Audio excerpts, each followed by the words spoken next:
When you first open the InventMagic Pro software, this is the screen that you will see. This is called the Home page. At any time you can return to the Home page by clicking the Home button at the top of your screen. The Home page is one central area that provides you easy access to all other areas of the software. You can see here you have your prospective clients and the number, and all of the events listed below the prospective client events. From here you can easily add a new prospect, add a new event, or you can delete an existing one by first selecting it and clicking delete. Below here you have your active events. There are 3 currently, and below that you have the reminders, tasks, and payments. On the right hand side you have the link to your professional preferred vendor list, your checklist, the setup screens where you can customize the program, the utilities screen, and the tutorials. There will always be buttons at the top of your screen, and these may change depending on what screen you're on in the software.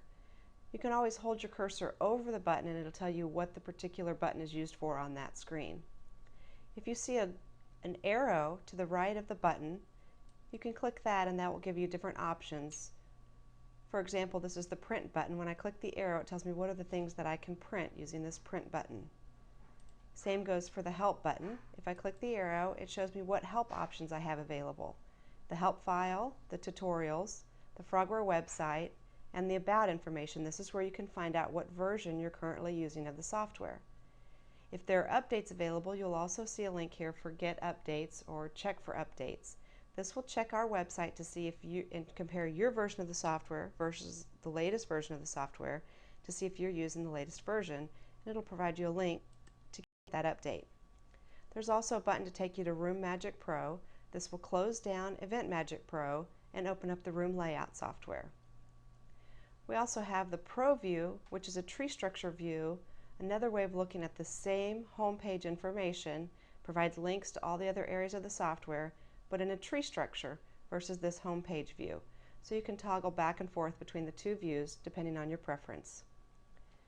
Within this list here, you can see your list of events. You can resort any of these lists by clicking on the column header. So right now this is listed by end date. I can resort it so that I now have it in alphabetical order. I can resort it by event type, end date, or any other means by clicking on the column header. Next to each event you'll see a summary link and a folder link. The summary link takes you to the client contact information and overall summary of the event. The folder link opens up this specific event folder. The same is true for your active events down here below. You can resort the list by any of these column headers. You can access the contact summary screen, the folder, and now you also have an invoices link. So as you add invoices or would like to add invoices for any of these events, you may do so using the link right here.